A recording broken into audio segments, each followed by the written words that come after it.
thanks for having me. It's going to be a lot of fun.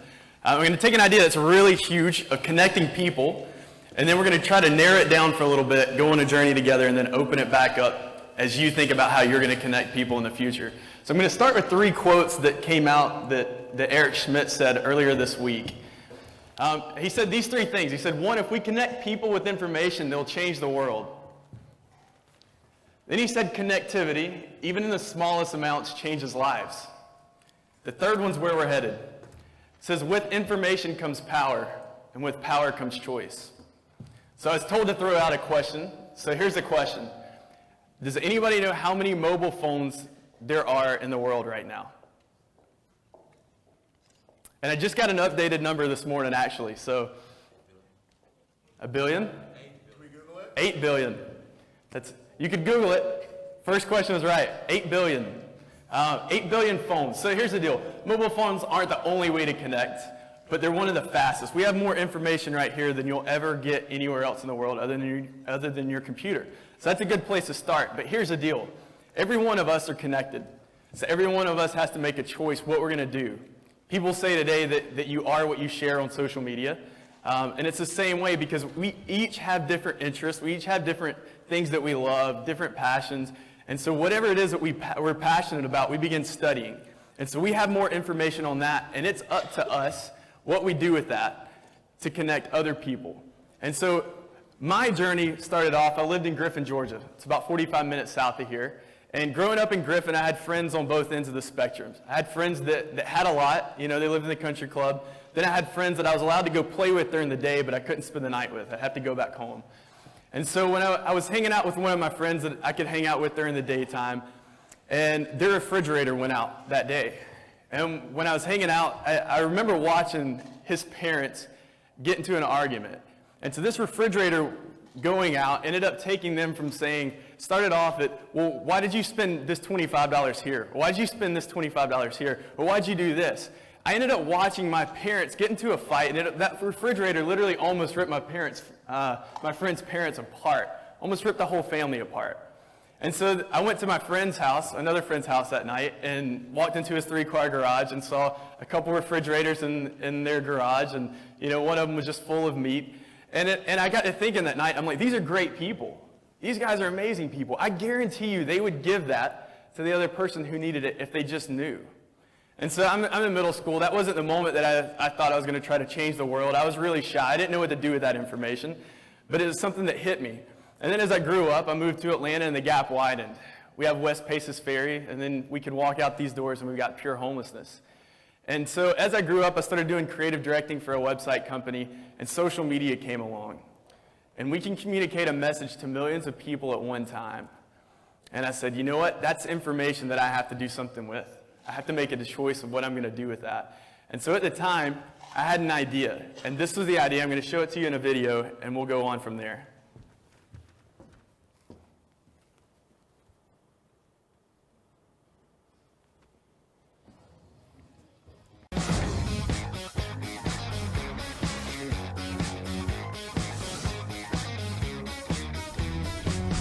Beremedy really started from a really simple idea.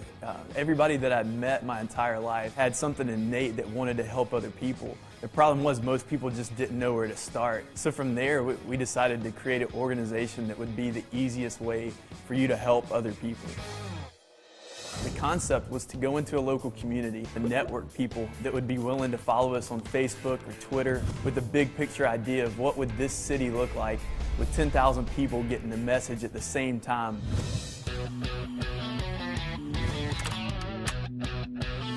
We say see the need and be the remedy. We get needs given to us by credible nonprofits. We verify with the nonprofit that it's a vetted need, and then from there we compose tweets, we do a blog post on our website, and we post to Facebook. And at that point, everybody who sees our message reposts it. It's just as simple as that. The post goes out, let's say we need shoes. People respond, we have shoes. So whenever beremedy tweets about something, I get a text message, and I know right away, like, I either have the resources to take care of this, and if I don't, I know somebody who does, so I pass it on. Then they connect the person who needs shoes with the person who has shoes, and that's it. And usually in a matter of under 5 minutes, every single need that we've ever posted has been met.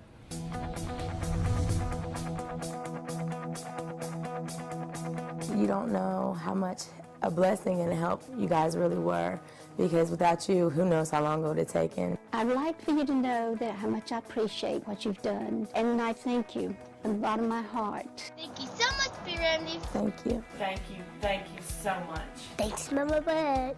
Finding something like beremedy was really encouraging to me, and it lit me up because I knew that's what I've been looking for, and this was a great way that I could help. Beremedy makes it really, really simple and encourages you to take ownership. So you see the individual and you see the need, and you see the need being met. It's as simple as replying to a tweet saying, I've got what you're looking for. It's not just an organization, it's a lifestyle, and that's the power in it. There's the resources in every community to meet the needs of that community. You know, people won't even call it help anymore. They may just call it being the remedy. And so for us, this was our choice. We said we want to connect people in need with people that can help. And so what I want to do is I want to introduce you to two of the families that you saw in the video real quick, just so you understand what we really do.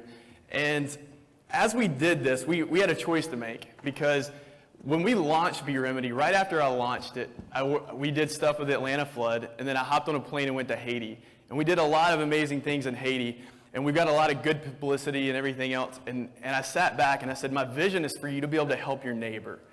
I feel like if we pull the resources of local communities, we could really make an impact.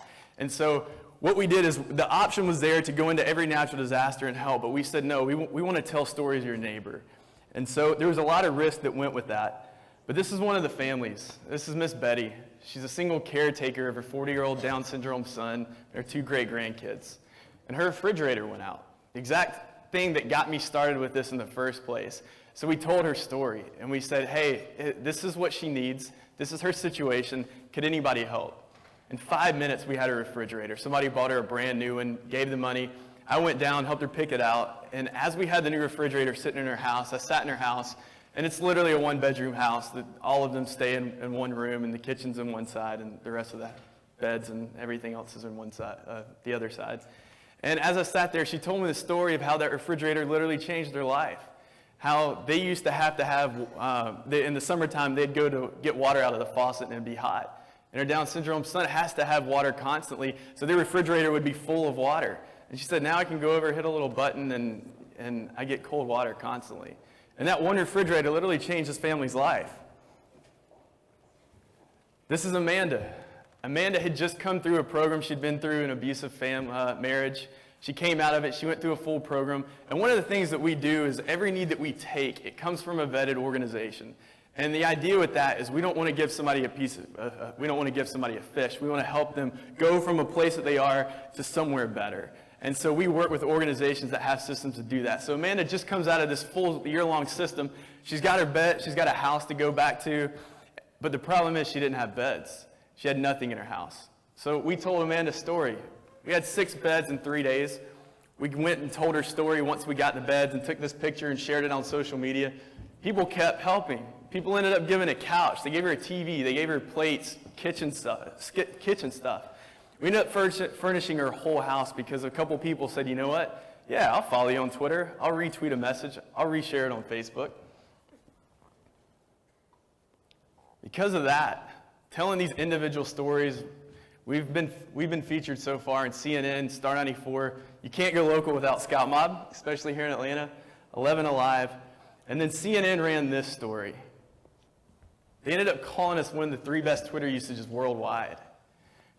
So here we are, me and a team of volunteers. CNN ran a story on Sunday, and they said, hey, this is what these guys are doing. On Tuesday, Twitter announced it's their 5-year anniversary, and this story comes out. We had no idea. And so I've got a team of volunteers, and we're at my house all day, and we're trying to figure this stuff out. And one of the girls goes, hey, you know what? We're getting tweets from New York right now. I think they just heard the story. And, oh, you know what? Arizona just heard the story. California just heard the story. So my little team of volunteers, we're just handling this as fast as we can, saying, you know what? I think the rest of the country wants this. And so somewhere around midnight that night, I told the team, I was like, hey, you guys go home. We were ordering pizza and everything else. I said, you guys go home. I said, let's figure the rest of it out tomorrow. We don't know what to do with this. And as they were walking out, Jamie turns around and she says, hey, Blake, you got to see this. So I look up, and we see this. It starts hitting over in Asia and other countries, and I still don't know what it says. If anybody can read this, please tell me. I think it's good because they got a thumbs up sign on there, so we'll take it as it's a good thing. We were on the homepage of Social Media Club for Austria. I think they need a new graphic designer. Somebody reach out to them. So we literally watched our story of a couple of volunteers connecting people in need with people that can help, and literally watched the whole world say, we want this. And so me and my team of volunteers says, hey, we've got to figure this out. So as we're kind of wrapping up, let's talk really quick about the future. We're going to talk about our future. We're going to talk about yours for a second. So my dream with beremedy was, I have a belief that we have the resources in every community to meet the needs of that community, if we pull all the resources together. Now, granted, there's places in the world where that doesn't work, but we're starting here in the U.S. We started here in Atlanta, and we're going to take our model here in Atlanta, and we're getting ready to, we've been building a new technology, and so we're going to turn this technology on to automate and take it nationwide. And then we're going to take this plan as far across the world as we can. And so it's a lot of fun. It's great. I'm going to give you guys a quick snapshot of what it's going to look like. Can't give you much, but I'll give you this.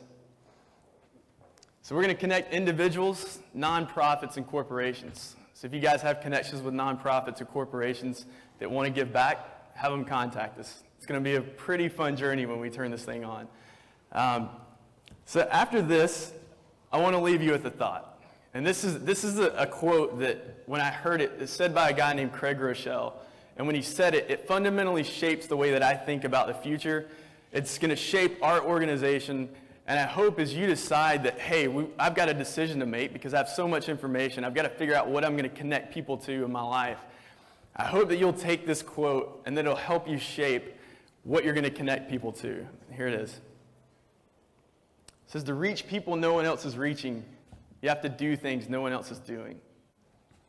The temptation's there that everything exists.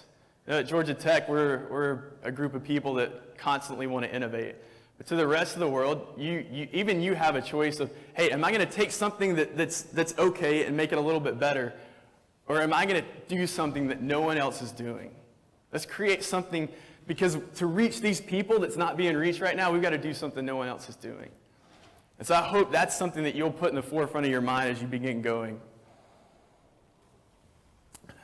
So I want to say thank you for having me here. And if you guys like what we're doing with beremedy, I'd love for you to reach out to us and like us on Facebook and Twitter and the whole nine. And if you guys want to be involved with what we're going to do, there's a little email sign up, and we'll let you know as we get ready to roll that out. And so as I wrap up, I hope that you'll do three things. I hope that you'll make a decision about what you're going to connect people to, and I hope you begin connecting them. I hope you think about ways to reach people no one else is reaching, and I hope that you'll see the need and be the remedy for somebody. Thank you.